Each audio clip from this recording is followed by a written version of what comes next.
gente linda do 9º ano. Hoje é sexta-feira, minha gente. É o dia da aula de arte. É um dia super especial, viu? Melhor dia da semana. Bora começar a nossa aula. Hoje a gente vai falar de uma coisa bem legal, que é a notação musical. Hoje a gente vai aprender um pouquinho como é que a gente escreve uma música, tá bom? Vamos começar a nossa aula. A gente tem aqui hoje a professora Carla, estreando na aula de arte. Olá, pessoal! Sejam bem-vindos e bem-vindas a essa aula maravilhosa. Concordo com Vilma que hoje é sexta-feira, o melhor dia e arte. Melhor matéria, né? Vamos embora. E a gente tem também Helena aqui fazendo a tradução para Libras, né? Tornando a nossa aula mais inclusiva e mais bonita, né? Porque que sorriso lindo é esse. Bora lá, gente. Bora começar. Então, como eu falei, né? O nosso assunto é notação musical, né? A notação musical é o que permite a gente poder tocar uma música que a gente nunca ouviu, tá? Então, esse é o nosso assunto. Escrita musical ou notação musical. Pode ser falado das duas formas, tá bom? E aí, a gente, pensando na escrita musical, a gente vem uma pergunta assim, como é que a música se desenvolveu, né? Sem notação e sem gravação? Se, no caso, a notação musical, ela não é uma coisa... É uma coisa recente, relativamente recente, né? Vamos ver um pouquinho sobre isso, né? Um pouquinho da história desse tema tão interessante, né? Então, os povos antigos, vocês sabem, vocês já viram em outras aulas, né? Que a arte e a música, como parte da arte, é muito antiga, né? Não é uma coisa recente.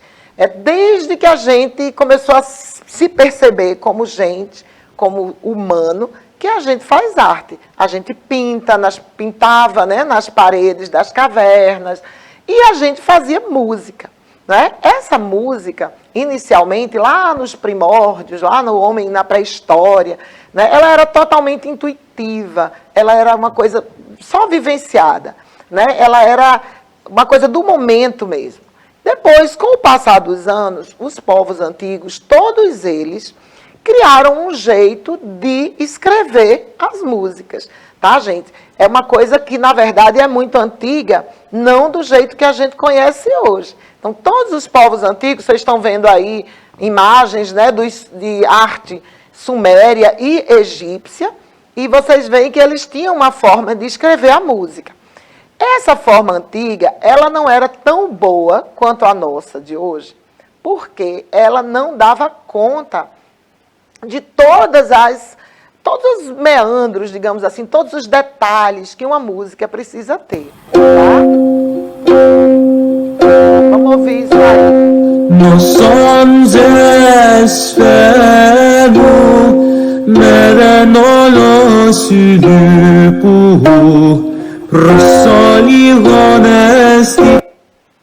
Lindo, né? Essa música é a música mais antiga que o ser humano conseguiu encontrar gravada, né? Uma notação gravada.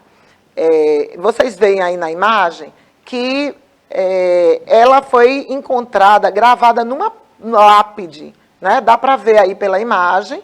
Vocês estão vendo aqui a imagem da lápide onde a música foi encontrada. E aqui a forma como ela estava escrita lá na lápide, tá? Depois de muito estudo, se conseguiu transferir essa inscrição para a notação moderna, atual, que é a partitura, essa que vocês veem aqui.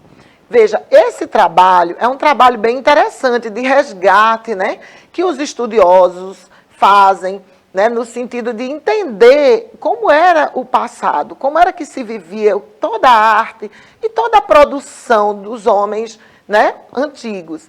Essa inscrição, essa lápide, ela é chamada de epitáfio de Sílico e ela foi encontrada numa região da Turquia. Mas, no passado, essa região pertencia à Grécia. Então, é uma música grega, tá certo? Então, essa é a música mais antiga encontrada inteira, tá, gente? Os estudiosos, né, os arqueólogos, em todas essas pesquisas, escavações, eles encontraram registros de fragmentos de músicas, tá? Mas inteira, uma música inteira, uma frase inteira, essa é a mais antiga encontrada. E é um texto muito bonito, tá? Essa música foi feita para a pessoa que estava na lápide, que era uma senhora, uma jovem talvez, né? Se a gente pensar que a expectativa de vida no passado era bem pequena, então era uma mulher jovem ainda, e o seu amor, o seu amado, fez essa canção para ela, e é uma canção simples. Ela diz que ela viva a vida, porque é muito rápida, é muito breve. É esse o conteúdo desta letra, né, que está colocada aqui. Muito bonita a música, né? Vamos seguindo. Então, a gente já viu que, né, os povos antigos todos, há registros de música, de escrita musical, nos povos antigos, no Egito, na Grécia, na Suméria, nos países, né, nos povos orientais também foram encontrados fragmentos de uma notação que era muito rudimentar, né? A gente vai entender melhor, aos pouquinhos vocês vão entender por que ela era rudimentar, por que ela não era igual, por que ela não servia tanto ou tão bem quanto a nossa notação musical, né? A notação musical que está hoje institucionalizada, universalizada, que é a partitura. Então, vamos entender um pouquinho como era isso. Veja, cada povo, por que ela não era tão eficaz? Não é que ela não servia, ela não era tão eficaz. Porque cada povo tinha a sua. Então, a pessoa que pegasse uma notação musical de uma região, ela não saberia ler aquilo, porque só sabia ler aquilo quem tinha feito aquela escrita. Tá? Então, era por isso, esse já era um problema. Tá? E também porque a música antiga ela era muito mais simples, né? Ela era uma música basicamente melódica, ou ela era melódica, ou seja, só tinha a linha cantada, ou tocada por um instrumento que só toca uma nota de cada vez. A gente chama isso de instrumento melódico. Então, eram melodias muito simples, né? Ou então eram percussão. Às vezes se juntava as duas coisas. Mas não havia ainda uma estrutura de harmonia na música. Vocês vão entender isso daqui a pouquinho. Então, vocês estão vendo aqui uma escrita antiga? São as neumas. O que acontecia com as neumas? As neumas já traziam um pouco mais de informação, mas para usar a neuma para cantar, a pessoa tinha que conhecer a música. Diferente da partitura, que ele só precisa conhecer o código da partitura. E ele pode tocar qualquer música, mesmo que ele nunca tenha ouvido. No caso das neumas, precisava que a música fosse conhecida, porque ela não tem um registro de notas, ela tem mais um registro de altura, né? A que altura o músico, o cantor, deveria cantar, tá? Ou tocar. Então, aqui é a música, aqui chegou no Ocidente até a Idade Média, né? É claro, minha gente, que tem muito mais conteúdo aí. Isso que vocês estão vendo nessa aula é um resumo. Tá certo? É mais uma coisa para instigar vocês. Vocês querem conhecer mais, eu sugiro que vocês pesquisem, tá certo? Tem muito material na internet, vocês podem pesquisar. Não teria como a gente aprofundar isso numa aula de 30 minutos, ok? Até porque o assunto da gente é a notação em si, não a história da notação. Então, a gente vai só dar uma pincelada para dar um gostinho, para vocês terem vontade de conhecer mais, tá bom? Vocês podem conversar com o professor, a professora de vocês, na sala de aula, e ver se vocês querem conhecer mais sobre esse assunto. E aí vocês podem, na sala de aula, com a pesquisa, ampliar mais esse conhecimento, tá certo? Vamos seguindo? Então, aqui vocês estão vendo uma figura, né, de um senhor, o nome dele é Guido. Estão vendo também uma imagem de uma igreja. Essa igreja e esse senhor são muito importantes na história da escrita musical. Esse senhor se chama Guido, ele era chamado Guido da Arezzo, porque ele era da cidade de Arezzo. Essa é a Catedral de Arezzo, que é uma cidade bem importante, né, da Itália. Isso aí, minha gente, no século XI. Veja, o Guido, ele era o chefe do coral da igreja de Arezzo. Precisa aí vocês entenderem um pouquinho. Vejam, no passado, lá bem longínquo, na Idade Média, não é? As igrejas, e não só as igrejas, todas as religiões sempre se utilizaram da música. A gente já tem visto isso, vocês já estudaram isso o ano passado e continuam estudando, né? A música faz parte da nossa vida toda, inclusive da vida religiosa, principalmente. Talvez seja um dos momentos, né, da nossa vida onde a música está mais presente. Então, a música na igreja de Arezzo era feita por um coral. Na Idade Média tinha muito a coisa do coro, desde a antiguidade, né? Que os povos cantam juntos. E aí, ele usava as neumas para fazer o coral cantar direitinho, cantar junto, cantar igual, não desafinar, né? Não desarrumar a música. E aí ele foi pensando como ele podia melhorar isso, né? Antes da gente ouvir a música, eu queria só fazer um rapidinho para vocês prestarem atenção, porque ela já começa muito em cima, tá certo? Veja, o Guido foi ele o responsável pela criação da partitura do jeito que a gente conhece hoje. Vejam, ele não criou a partitura do jeito que ela ficou, ela foi melhorada ao longo dos anos. Mas ele criou os rudimentos, né, as bases, os fundamentos da partitura. Quando ele nomeou as notas musicais, ele é a pessoa que nomeou as notas. E como foi que ele fez isso? Ele descobriu que tinha uma música que ele gostava muito de cantar na igreja de Arezzo, do coral, que ela começava com uma nota diferente.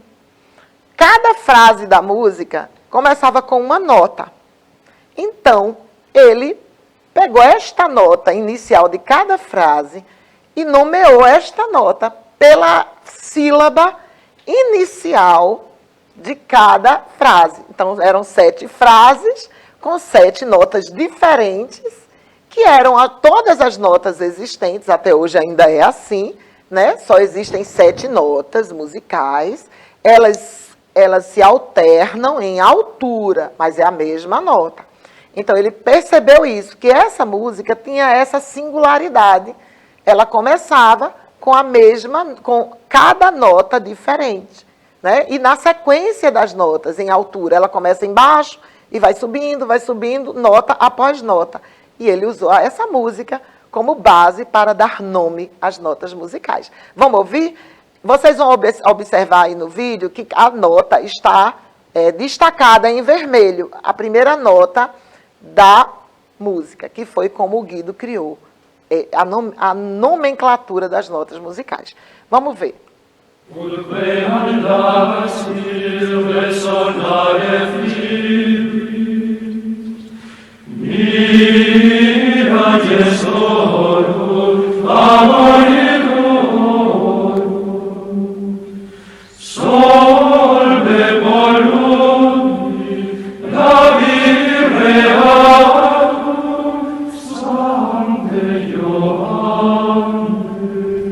Então aí vocês viram, né? Vocês viram uma coisa interessante, que a primeira nota não se chama Dó, ela se chama Ut. Mas depois ela mudou de nome, porque Ut era muito difícil de pronunciar, e aí ela virou Dó. Mas as outras são as mesmas, né? Dó, Ré, Mi, Fá, Sol, Lá, Si. Vejam, aqui a primeira partitura, como o Guido foi criando, se vocês observam aí, ela só tem 4 linhas. Eu botei um destaque aqui na lupa, ela era com 4 linhas e já estava com as notas no lugarzinho. Depois ele foi aprimorando e aqui ela já está a pauta como a gente conhece hoje, com 5 linhas. Vamos seguindo para a gente entender. A música medieval, que era a música que era feita lá pelo Guido, ela era uma música, né, de coral. Então tinha a música que era o cantochão, que ela era monofônica, porque todo mundo cantava a mesma melodia, e depois ela foi evoluindo. E aí, a partitura foi evoluindo ao longo dos anos. Veja, o Guido criou isso lá pelo século XI, XII. E aqui, a gente já está aqui, ó, século XVIII. ao longo dos anos, os músicos, os compositores, eles foram acrescentando elementos para melhorar, né, essa escrita. E com isso, ela foi se tornando mais perfeita. Ela foi dando conta, né, de todas as coisas, que eles colocaram essas ligações, eles colocaram as pausas, né? Isso aqui são as pausas. Eles foram colocando também elementos de ritmo para ajudar os músicos. E essa forma de escrever a música, ela se tornou universal, ela é utilizada hoje no mundo inteiro. Mesmo em países do Oriente, que tem uma forma diferente de escrita, eles utilizam a forma deles, tradicional, mas eles também fazem a partitura, porque isso é uma forma de tornar essa música universal. Qualquer pessoa no mundo toca uma música que não conhece, porque ela tem esse formato que é conhecido mundialmente. Bora seguindo. Vamos entender agora como é que é essa anotação. Então, a pauta, né, ela tem 5 linhas e 4 espaços, todos eles são utilizados, então daria para eu colocar 9 notas aí, né? 9 notas musicais. Aí talvez você diga, mas não só tem 7? Não. Tem 7 notas, mas tem até 12 escalas, então essas notas elas vão subindo ou descendo. E aí, como é que faz com as notas que sobem e as que descem? Aí, por isso, aí vocês estão vendo, né, ainda mostrando aqui os espaços e as linhas, foi criada uma coisa chamada linhas suplementares, né? Elas podem ser linhas suplementares para cima ou para baixo. Vê que interessante isso. Então, dentro de uma mesma pauta, eu posso escrever dentro do pentagrama, mas eu posso também acrescentar mais linhas.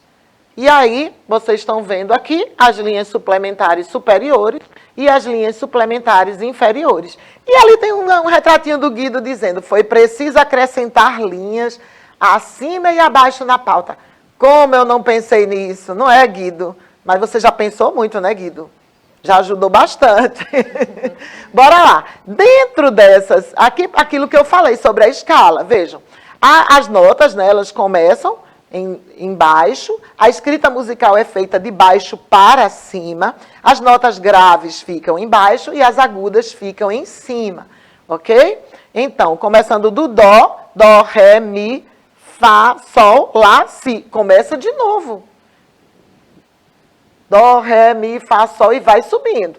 Do mesmo jeito, ela também desce. Si, lá, sol, fá, porque as notas na música, elas vão e voltam. Elas não ficam ali só subindo ou só descendo.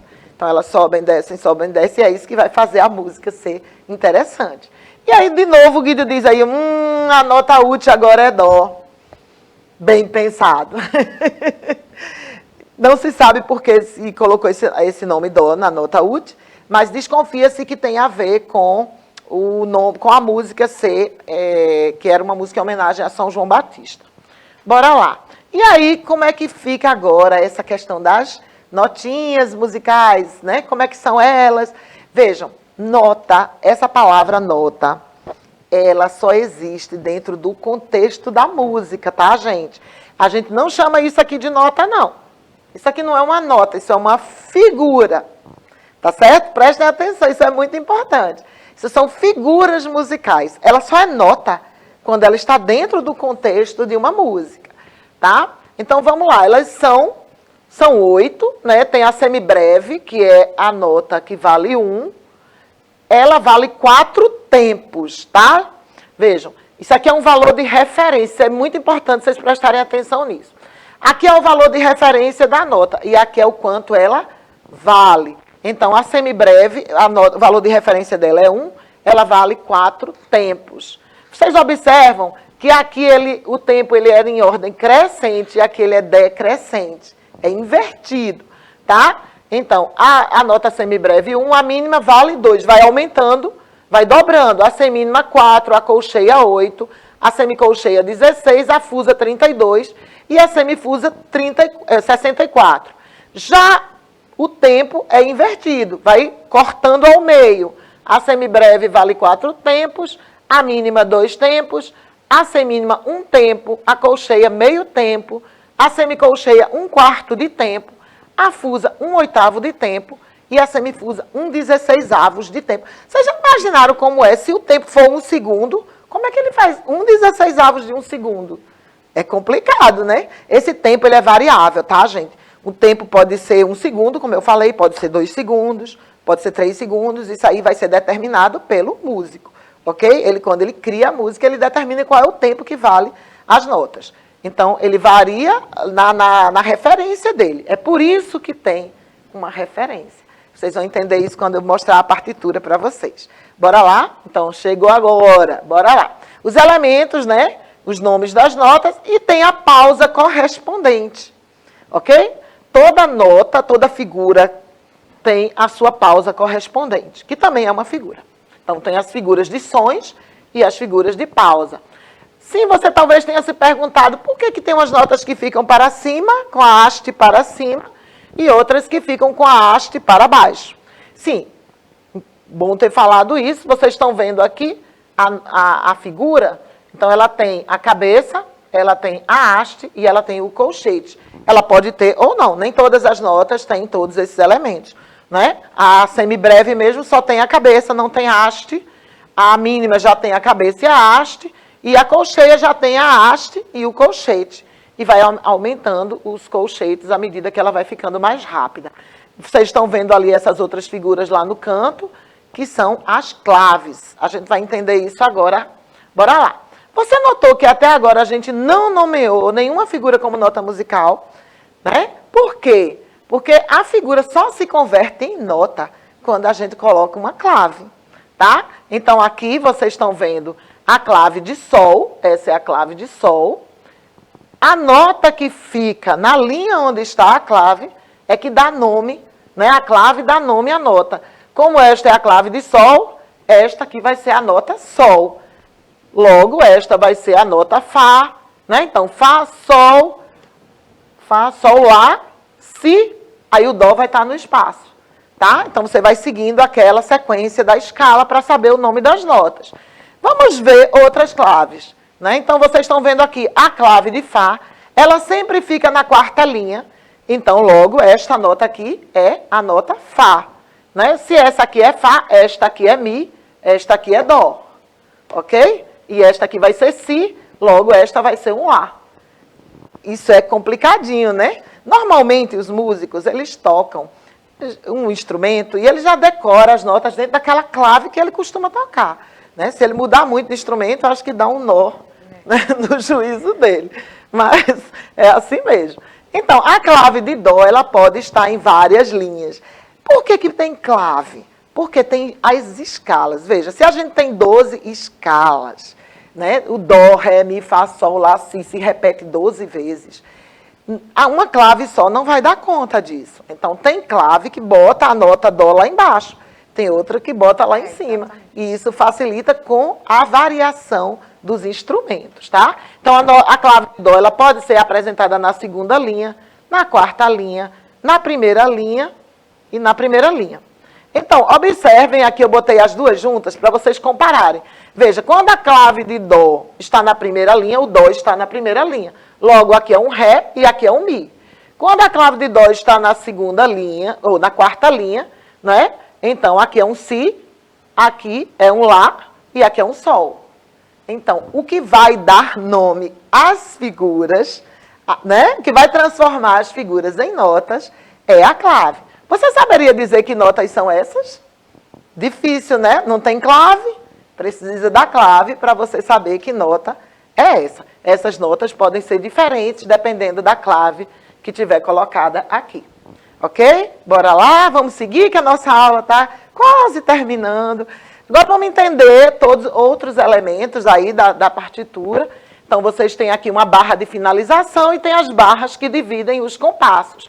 E o que é o compasso? Né? O compasso, ele serve para combinar os tempos da música, para agrupar os tempos, que é o compasso que vai dizer o ritmo da música.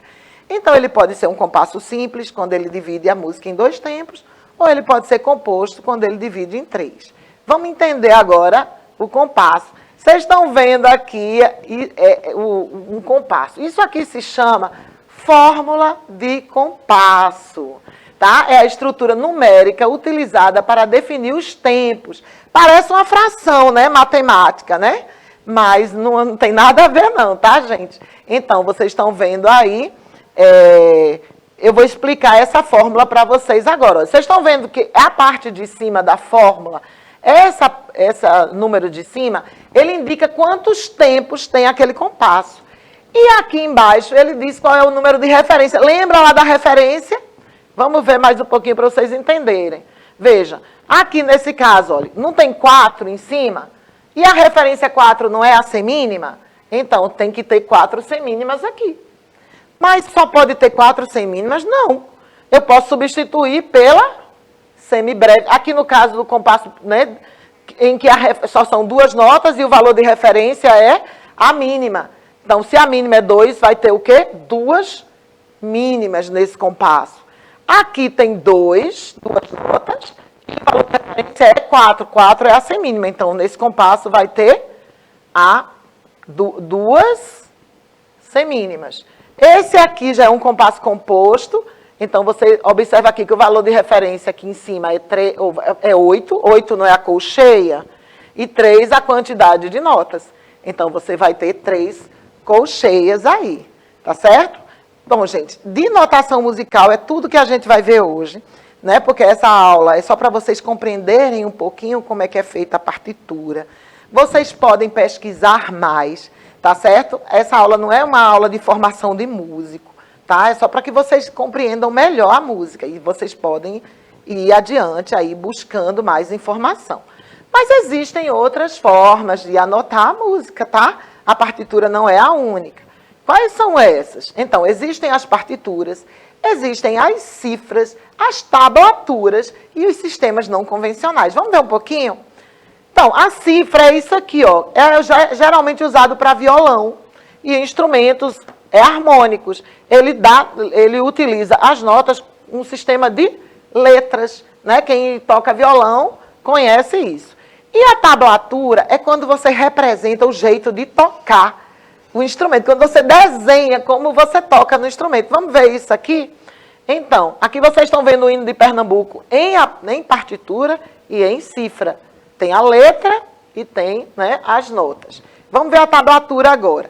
Pronto, a tablatura, ó, é aqui o violão, ó, dizendo onde você coloca os dedos, tá? Então, a tablatura é esse sistema que mostra, né, na prática, como é que você coloca, como é que você toca. E aqui vocês estão vendo uma tablatura para flauta, tá? Um recorte de uma tablatura da música Noite Feliz, mostrando onde é que você deve colocar os dedinhos para tocar.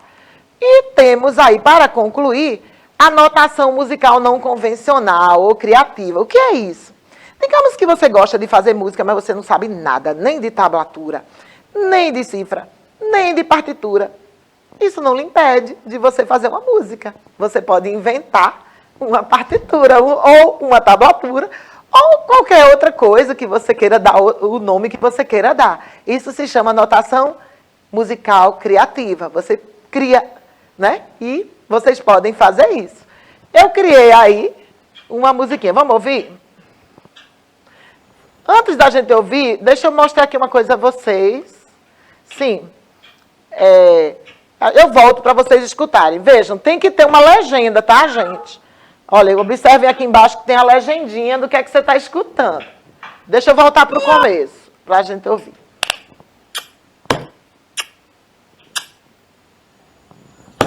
Miau!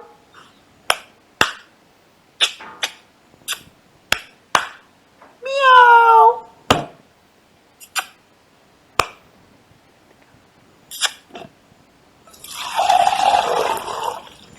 Então é isso, minha gente. Infelizmente, a nossa aula está terminando.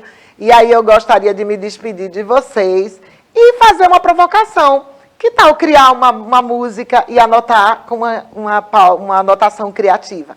Tá bom? Quero agradecer aqui a Carla e a Helena, os meninos lá. E dar um tchau. Até a próxima sexta.